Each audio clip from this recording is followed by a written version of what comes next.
कहा जाता है पढ़ोगे लिखोगे तो बनोगे नवाब, लेकिन आज के भारत में लाखों पढ़े लिखे नवाब बेरोजगार घूम रहे हैं। भारत की आबादी 140 करोड़ से ज्यादा हो चुकी है। हर साल करीब 1 करोड़ युवा जॉब मार्केट में कदम रखते हैं, उम्मीदों के साथ, डिग्रियों के साथ, लेकिन हकीकत यह है कि उनमें से ज्यादातर को नौकरी नहीं मिलती।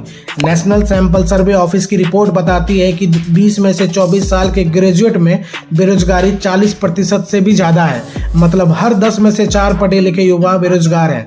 Centre for monitoring Indian economy के अनुसार मार्च 2025 में कुल बेरोजगारी दर 7.8% थी, लेकिन यकीन माने ये सिर्फ 7.8% नहीं है, ये लाखों टूटे हुए सपनों की आवाज है।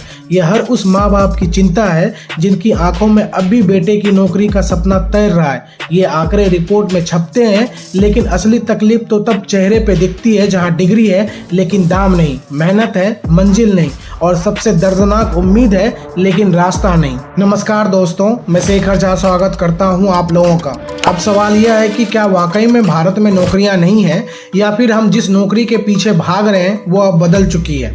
दरअसल सरकारी नौकरियां की संख्या घट रही है। जवाब थोड़ा कड़वा है। सरकारी नौकरी चाहिए सबको क्योंकि उसमें सुकून है, पर वहां सीटें हैं कुछ हजार और लाइन में खड़े हैं करोड़ों। वहीं दूसरी तरफ प्राइवेट सेक्टर में नौकरियां हैं लेकिन स्किल की मांग है, और हमारी डिग्री उस मांग को पूरा नहीं करती। कड़वा सच है ये। डिग्री है, नॉलेज नहीं, मार्कशीट है, स्किल नहीं। अब जरा सोचिए, एक इंजीनियर जोमेटो की बाइक चला रहा है, MBA वाला बैंक के कॉल सेंटर में ग्राहक को हेलो सर बोल रहा है। ये है अंडर एम्प्लॉयमेंट, यानी इंसान को उसकी काबिलियत से कम स्तर का काम मिल रहा है। इसका मतलब ये नहीं है कि नौकरी नहीं है, बल्कि नौकरी उसके लायक नहीं है। और यहाँ से शुरू होती है भारत की बेरोजगारी की असली कहानी। हमने नौकरी की संख्या तो बढ़ाई है, पर क्वालिटी नहीं। भारत में हर साल करोड़ों लोग ग्रेजुएट बन रहे हैं, लेकिन उनमें से कम जॉब रेडी होते हैं। जिनके पास डिग्री है लेकिन स्किल नहीं।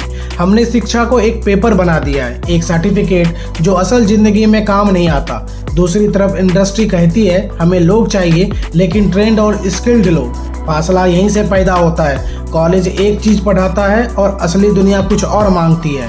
भारत में आज भी सरकारी नौकरी को सबसे बड़ा सपना माना जाता है। सुरक्षा, सुविधा और सम्मान तीनों मिलते हैं, इसीलिए एक ही पद के लाखों लोग आवेदन आते हैं। लेकिन प्राइवेट सेक्टर, वहाँ छटनी, टारगेट, ओवर टाइम और स्टेटस का डर बढ़ाता है। नौकरी तो है पर लोग उसमें स्थिरता नहीं देखते, इसलिए युवा सालों तक तैयारी करते हैं बिना नौकरी के, क्योंकि सरकारी नौकरी की चाह उन्हें प्राइवेट जॉब को अपनाने नहीं देती और इसी इंतजार में उनकी उम्र निकल जाती है। अब चलते हैं सरकार की नीतियां और सिस्टम की खामियां, कैसे एक युवा को धोखा मिलता है सरकारी नौकरियों के नाम पे। सरकार हर चुनाव में कहती है हम 2 करोड़ नौकरियां देंगे, पर ये नौकरियां आती कहां से है, किसे मिलती है और कैसे। हकीकत यह है कि सरकारी भर्तियां सालों साल लटकती रहती है। एक एग्जाम होता है, फिर पेपर लीक हो जाता है, जांच चलती है, कोर्ट में केस चलता है, और आखिर में होता क्या है, भर्ती रद्द। इस बीच एक युवा जिसने 2 साल सिर्फ उसी परीक्षा की तैयारी की थी, उसकी उम्र निकल जाती है, उसका आत्मविश्वास मर जाता है। सिस्टम बोलता है वेट करो, लेकिन पेट और सपने दोनों इंतजार नहीं करते। हर साल नई योजनाएं, नए नाम, नई घोषणाएं, पर ग्राउंड पर क्या बदला। Startup India, skill India, make in India सुनने में दमदार लगते हैं, पर आंकड़े चीख चीख कर कहते हैं ज्यादातर योजनाएं सिर्फ कागजों में ही जिंदा है। MSME सेक्टर, जो देश की 11 करोड़ नौकरियों की रीढ़ है, वो आज कर्ज और टैक्स की मार से जूझ रहा है। छोटे व्यापारी बंद हो रहे हैं, लेकिन बड़ी कंपनियों को रियायतें मिल रही है। रोजगार देने वाले सेक्टर जैसे शिक्षा, स्वास्थ्य, रेलवे, इनमें पद खाली है, लेकिन सरकार उन्हें भरने में दिलचस्पी नहीं दिखाती। RTI में निकलता है कि 5 लाख से ज्यादा सरकारी पद खाली हैं, तो सवाल उठता है अगर पद खाली है तो भर्ती क्यों नहीं हो रही। और बात यही नहीं रुकती। जब कोई युवा अपनी आवाज उठाता है तो उसे विरोधी, नकारात्मक कह दिया जाता है, लेकिन सच्चाई यह है कि वो सिर्फ जवाब मांग रहा होता है, अपना हक मांग रहा होता है।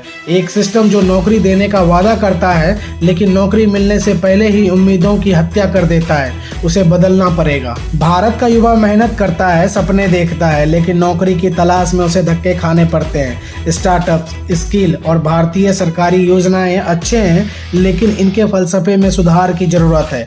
आज भी लाखों लोग रोजगार की तलाश में भटक रहे हैं, और ये समस्या केवल एक आंकड़ा नहीं बल्कि एक राष्ट्रीय संकट है। क्या सरकार और उद्योग इन योजनाओं को सही दिशा में लागू करेंगे? क्या हम बेरोजगारी की असली वजह को समझ पाएंगे? क्या ये जज्बा और जोश भारत के भविष्य को संवारने में काम आएगा? यही सवाल आज हमें खुद से पूछने की ज़रूरत है। आप लोगों का बहुत बहुत धन्यवाद वीडियो में बने रहने के लिए। अगर आपको यह वीडियो पसंद आया हो तो ज़रूर लाइक करें, सब्सक्राइब करें। आपका धन्यवाद।